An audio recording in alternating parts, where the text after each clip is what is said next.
Yo guys, what's up and welcome to the channel. It's Friday, it's Dev Notes. I'm Shogun. We're going to go over what is coming up in here, and already I see that Ravi is on this list, and I think that she's absolutely perfect, but I am super excited to see what they bring to us. We got Silverblade Aramida, Kisei, Ravi, Ken, Shadow Rose, Kitty, Clarissa, General Purgus, and Celeste. Exclusive equipment for Charles? We get another one, or are they adjusting it? We will find out that and more shortly. So let's get into this. First off, it's going to be Silverblade Aramida, and this is actually somebody I've really liked a long time. I actually recently built her and used her in things, but let's see what we're going to get. So Flame Release attacks all enemies with the Mystic Fire energy, increasing the caster's combat readiness by 20%. Now it's going to attack all enemies with Mystic Fire energy with a 60% chance to burn for one turn before increasing the caster's combat readiness by 25%. This is actually pretty solid. That's really strong, actually. Awesome. Meteor Fall. This is going to drop with 2 burns. And it should also, after Awaken, Meteor Fall Awaken. Stun, 2 burns, easy peasy. Now, it's going to drop a giant meteor on all enemies, making them unhealable for 2 turns and stunning them for 1 turn before 50% chance to put 2 burns, and you acquire more souls on this? Are you kidding me right now? So, guaranteed unhealable for 2 turns. Awesome. Guaranteed stun. Well, 85% chance, right? Still effectiveness, 100% chance to trigger. Wow, that's actually really strong. That's crazy. Okay, sweet. I mean, sure, they're gonna be stunned, right? But this also offsets things like Touch of Rekos, Ravi's passive healing, Falconeer Quarry's passive healing, any sort of lifesteal. Yeah, this is actually pretty good. Not only that, but it also helps with the follow-up, right? So after they do come out of stun, unless you are just perpetually stunning them in some sort of CC comp, yeah, they're not going to be able to heal. Easy, good.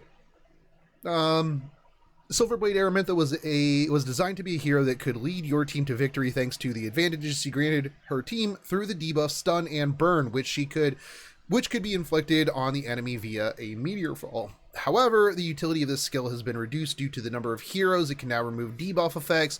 With the upcoming change, the debuff Unhealable will be added to Meteor Fall, allowing her to effectively respond to heroes with healing effects. The upcoming change also increases the chance that her stun debuff will be preserved, as Unhealable will add another debuff that can be removed instead of stun. This is a direct thing for a Tywin, right? Yeah, so because if you don't proc the burn, a Tywin would just cleanse the stun. So if you unhealable, stun, potentially burn, you're still going to get the stun. Literally just here to dumpster on a Tywin, who they just buffed into obscenity. But anyways, additionally, 60% chance to burn for 1 turn has been added to the Flame Release. So that's actually pretty good. I actually really like that. So Blue Kisei, somebody that most people don't really use in RTA these days, fell off in Wyvern because, well, now you need to have debuffs, right? Used to be a Wyvern Queen alongside of Luna. Somebody's going to say Luna buffs when? Not anytime soon. Attacks all enemies with a scythe, penetrating defense by 60% when the caster is stealth.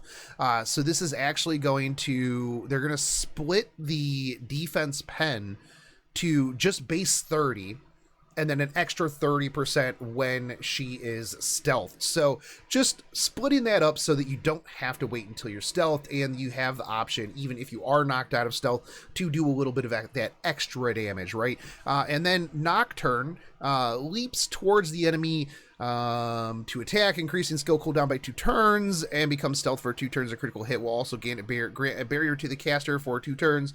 Blah, blah, blah, blah, blah. So Nocturne afterwards. So this is going to be increasing skill cooldown by 1 twice. Grants the caster stealth and a barrier before increasing combat readiness by 50%. Barrier strength increases. So this means that you have 2 resist checks instead of just 1 resist check, right? So this is good. Yeah, this is good, actually, because that means that you can't just be straight 15%ed right out the gate, right? Not only that, but even if one of them fails, you still reset them by at least 1 turn, right? The combat readiness is huge because that allows you to S3, do big damage, 50%, right back up to the front, boom, scythe your way through the team. Actually, I could see her being really good. This is actually something that is actually really good. It's almost like Blue Vivian, right? Except without, obviously, the debuff immunity and the greater attack.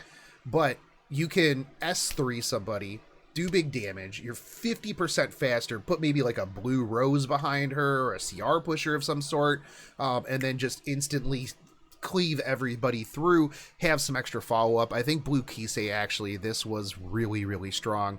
I'm not going to read all of her stuff. I think that that's really good, mostly because I want to get to Ravi here, right? Okay, so not Ravi, my fave, my girl. Okay, so Slaughter, this is the S1, attacks with the double-edged axe before absorbing health. A 35% chance to stun for 1 turn? Are you kidding me? Bro. That's actually kind of disgusting. Counterattack Ravi, or even speed Ravi. The 35% chance to stun is going to be huge. That's going to be crazy. She's already strong.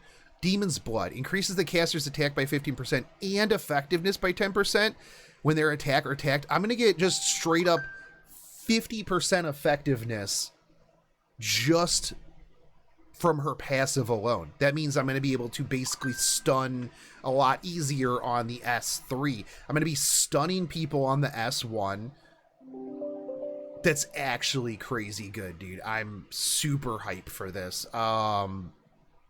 Due to the difficulty of gearing Ravi, players have found it challenging to utilize the key advantages of Devil Drive, namely the stun effect and the subsequent reduction of combat readiness. I mean, realistically, okay, so you're not going to be stunning and pushing back support characters, right? They've got 150 plus effect res. Most of the time, bruisers, tanks, they don't have any effect res either. This is going to be nice, right, to overcome any like residual effect res that characters will have just like on extra gear, right? You know, some people have like 30, 40 effect res just because that's how the gear rolled. So this will overcome that, but yeah, that's actually crazy though.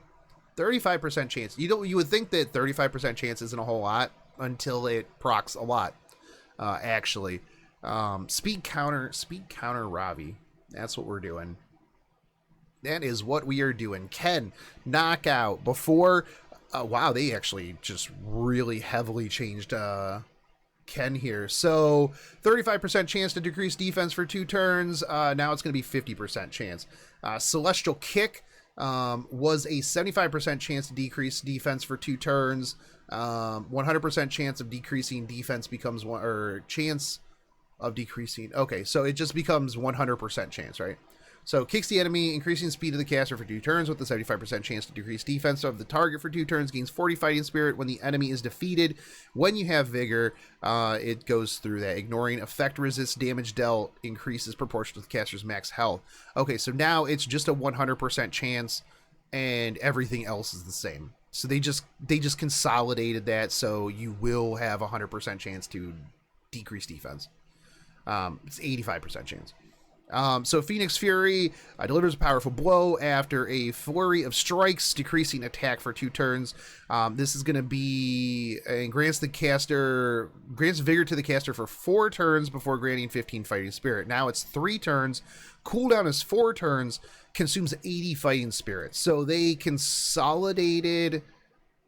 They reduced the turn time, probably so that you didn't have super slow counter Kens. I don't know.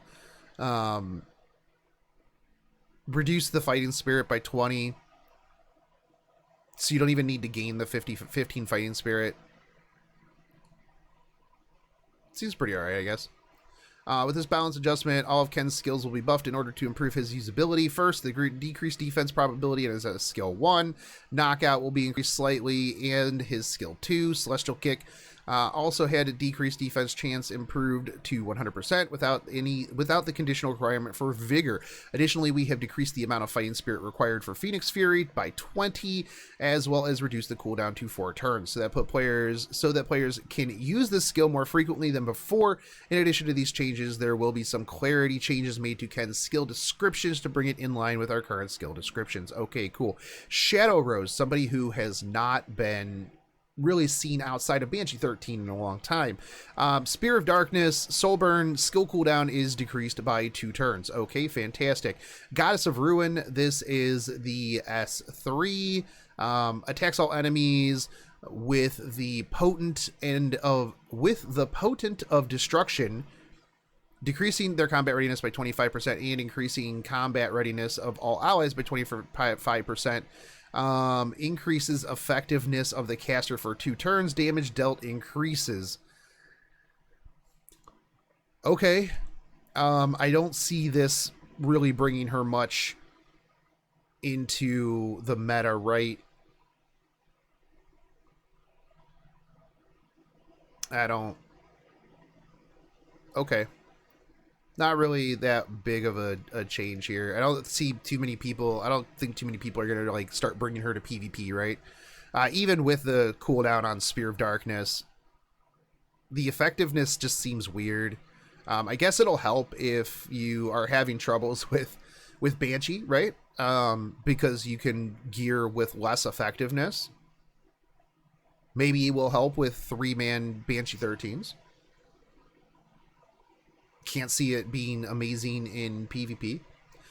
Kitty Corsa, they are just changing it so that her soul burn ignores effect resist. Okay.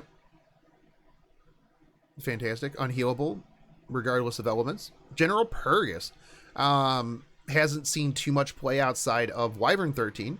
Let's see what we get here. Heroic Strike. This is going to have damage dealt increases proportional to caster's max health. That's good. That's good. Oh, so they're just making it so his damage is going to be dealt on max health, which, I mean, he's a thick boy, right?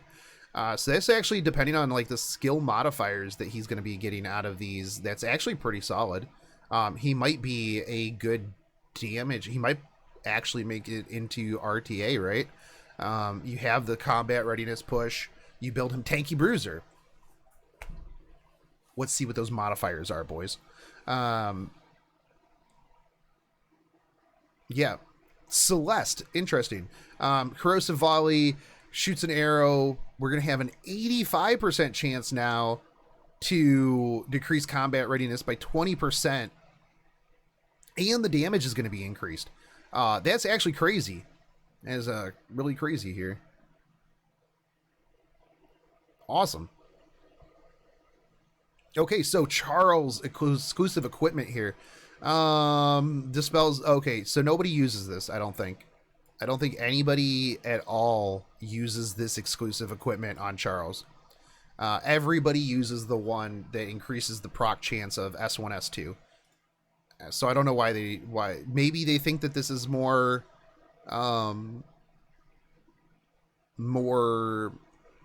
interesting to people, but I don't see any reason to why you would want to use this over the proc chance one, because the proc chance one is huge. But regardless, I think that out of all of these, the winners are obviously going to be Silverblade Aramida, Kisei, Ravi. Celeste one is actually pretty interesting, and I'm waiting to see what the modifiers are on the General Purgus one. We might see builds on General Purgus after this, honestly. And I'm going to try out Celeste. And we'll see how much damage the increased damage does. But anyways, guys, that's the dev notes. A little I mean, I'm happy that Ravi's getting buffed, obviously, because, well, I play a lot of Ravi. Silverblade Araminta is good. I know Kaz will be sad because he doesn't have her, but I think that overall it's an okay one. Kisei will be interesting to see how people play that. I think the 50% combat readiness on the S3 is really huge, and the defense pen. But you should be stealth anyways, right? Anyways, that's it for me, guys. I look forward to these on the 8th. We've got, what, 3 weeks? Yeah, 3 weeks. But anyways, guys, that's it for me. The tournament will be tomorrow, this weekend. Make sure you guys come check that out over on Twitch. That is all down below. And I'll catch you guys on the next one. Take it easy, homies. Peace.